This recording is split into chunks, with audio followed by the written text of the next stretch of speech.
Hey, what's up, everybody, and welcome back to News Toast. And I don't know what's up with today, but it's filled with major gaming news. PlayStation got some news as one of their games leaked out a little bit early. Then Xbox got some extremely big news. It's actually in two different ways, and depending if you believe the leaks, so did Nintendo because, allegedly, we do now have a Switch 2 release date, some of its new features, and even its price tag.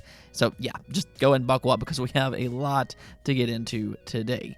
Before we get started though, do make sure to hit that subscribe. As I mentioned yesterday, about 50% of you currently aren't subscribed, so do make sure to do that. And also ring that bell because YouTube is kind of weird about things if we're being completely honest here. But if you do that, you'll then get notified every time I drop a new Daily Gaming News Dose, which is every weekday, Monday through Friday. Seriously though, thank you all again just so much. I truly do appreciate it. You all are awesome. But with that said, let's just go and jump right into the news, starting off with a surprising update. A lot of people thought that this was never going to happen, but Bethesda, they stuck true to their words. They never gave up, and they just dropped a massive 13-gigabyte update for Redfall just in time for the spectacular month of October. And this update delivers exactly what we've all been hoping for. It includes a 60 frames per second performance mode on Xbox Series consoles, and yes, it also has improved PC performance as well.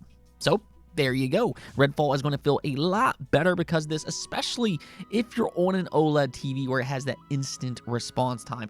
30 frames does not feel all that great on an OLED TV, but 60 feels absolutely amazing. You got your pros and cons. And because this is a first-person shooter, its gameplay will heavily benefit. Now, I'd say that alone makes this update worth it, but there's actually a lot more happening here because they also made some other changes to the gameplay as well. They are increasing the enemy population to make it feel a little bit more alive, and there's also now going to be unique encounters, which, that's really going to add a whole new dynamic to the world and just how you interact with it. They also fixed some of its AI issues, which I think that was one of the most common problems, or at least for me, where enemies would just kind of stand around and not really do anything.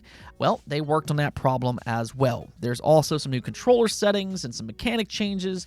And, this is just a big update that really goes a long way to address the many problems that fans previously had. Now, I did review this game before, and you can definitely go check that out if you want a more in-depth opinion, but I do feel that there's a good game here. It was just kind of buried beneath some of its issues, but with this update here, it honestly might be worth jumping back into once again. I think that this game has real potential, and it might be a solid game to play this Halloween, especially if you're looking for a good, fun, cooperative experience. Just kudos to Bethesda, though. I know a lot of people thought that they were just going to abandon Redfall with all the negative feedback, but they didn't give up. They went out and they updated and hopefully fixed most of its problems. I just kind of hope that this is a lesson for them in Xbox to not let something like this happen again with their future games. While delays can be frustrating for fans, they are sometimes needed, and I think Redfall is a prime example of exactly that. Moving on, though, we got an update for one of the recent Sony hacks, and that's the first thing that's kind of alarming here because we're actually not talking about the same alleged data breach that took place back in September. This is something entirely separate because they were also hacked back in June of this year. Well, we got an update for that one specifically, and Sony confirmed that nearly 6,800 employees were affected. We can actually see here posted up by Bleeping Computer. They said Sony Interactive Entertainment has notified current and former employees and their family members about a cybersecurity breach that exposed personal information. The company sent the data breach notification to about 6,800 individuals, confirming that the intrusion occurred after an unauthorized party exploited a zero-day vulnerability in the Move It transfer platform. Now, this happened back in June 2nd of this year, and Sony's been investigating it ever since. And I know a lot of people ask why it takes them so long to reveal this type of information to the public, or in this case, to their employees. and that really just comes down to a lengthy investigation. They don't want to reveal anything until they figure out exactly what happens. They want to protect themselves, and they also don't want to freak out people too early. And, this also includes the more recent September hack as well. It might be a while before we know exactly what happened there.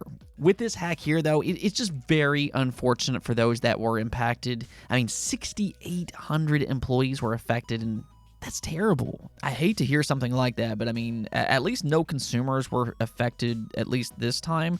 There is that, I guess, but just like I said the other day, it might be best to change your password on PlayStation, and you might also want to enable two-step authentication just as a precaution. In the meantime, though, we'll kind of keep an eye on this situation, and I'll let you know if we do hear anything more.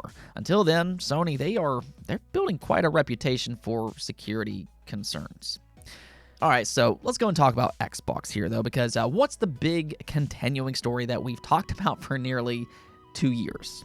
Of course, the Activision Blizzard acquisition. We need to talk about it one more time. I know a lot of us just kind of wants it to be over one way or the other, and I hear you. It's been a ridiculous, crazy process, in part because certain misguided regulators that use the acquisition as a way to bolster their political stance. It's honestly absurdity, but it is what it is. Microsoft has fought tooth and nail to get this acquisition through, and right now, unless something unexpected happens, which you never know with this acquisition, but unless something unexpected happens, I'm happy to say the next week might be the week that all of this is over, or at least mostly. Now, there will be some residual stories that comes from the FTC and their entire tirade to revive their case, but until then, according to The Verge, Microsoft is in fact looking to close the buyout next week. Yep, there you go. We can actually take a look here where they said Microsoft is planning to finalize its $68.7 billion proposed acquisition of Activision Blizzard next week. A source familiar with Microsoft's plans tells The Verge that the company is eyeing up Friday, October 13th as the closing date, where it announces to the world that the 20-month process to buy Call of Duty maker Activision Blizzard is over. That is kind of crazy to think about, that we've been talking about this buyout for 20 months. And it's been a long, wild ride together. I hope I kind of kept everybody in line with this one and kept everybody with a cool mind, or at least so far. But there you go. You can go ahead and pencil in Friday the 13th. Quite an interesting day to announce closing. I hope you're not superstitious or anything like that, but obviously the closing will entirely depend on how next week unfolds. We do still need to hear from the CMA, and right now it does sound like that they'll approve the buyout next week. That's not necessarily a 100% guarantee, but I will say that it's more likely than not. By this point, the EU is also somewhat involved right now because they still haven't made a decision themselves on whether or not they need to reopen their own investigation because the Microsoft CMA remedies. They've reportedly been looking into that to see if it affects the remedies Microsoft offered the EU. That's kind of a whole messy situation, but truth be told, I don't think that this is going to pose a big problem here. Microsoft very specifically tried to avoid that situation with their CMA remedies, and hopefully that holds up. Again, we just all want this to be over by this point. Stand down, regulators. We're tired of the pettiness. You all had your moments in the light to shine. Now let us gamers enjoy and move on. That's all I'm saying here. But those are a couple things to watch out for next week. And if those two things go through without conflict, then Microsoft will close possibly on Friday the 13th. And that's where the true fun will really begin. I think what will happen next is Xbox will hold a roundhouse event like they did when they completed the Bethesda acquisition. That's where they can reveal their full plans and what they want to do with Activision Blizzard under the Xbox umbrella. Obviously, Call of Duty, that's going to remain multi-platform. We all know this. But there's other questions that still needs to be answered as well. I'm sure fans want a more clear answer about other franchises, and actually new IP for that matter. There's a lot of people wondering if those will be exclusive, so I think that they'll sit down and just talk all about that in the coming weeks. But for right now, let's just go and keep the main thing the main thing. We can all kind of say this together. It's finally closing time. Can you feel that? It's finally closing time after 20 long months. Again, as long as nothing unexpected happens. Cross my fingers. Okay, now we also got a major Nintendo Switch 2 leak to talk about, and I mean, this is actually the biggest leak yet, if it's true. Now, I will say, take all of this with a grain of salt. I always like to recommend that just because this isn't confirmed information, and it's really just best to do that with every single leak. You want to remain at least a little skeptical. Unfortunately, some people lie and they like to spread false information. They get some kind of enjoyment out of this type of stuff. But right now, this leak is gaining some traction online, so I want to go over all of this with you all, and you all can just kind of be the judge on what you believe and whether you think it's accurate or not. I'll leave that up to you. So what's happening here is that Soldier Delta, which allegedly is the same person that provided the snitch with a couple leaks, and we all know that the snitch is very accurate, but they're claiming to have a ton of Nintendo Switch 2 information. So he posted this over on Discord, and from there, it's been shared all over the internet. Leaks travel fast, as we all know, but according to Soldier Delta, the Switch 2 codename given to developers is NG, and Nintendo is apparently following in PlayStation's footsteps. Much like them, they're planning to release 2 different SKUs. One is a standard model that'll go for $450, and allegedly they will also have a digital model that will be $400. Now, we've seen Sony have success doing this with the PS5, where they have that digital edition and then they have one that can play physical discs. But this would be a very interesting direction for Nintendo to take. You know, Nintendo, they tend to like to keep their consoles in the more affordable side of things, but this would put them right in the same ballpark as the Xbox Series X and the PlayStation 5.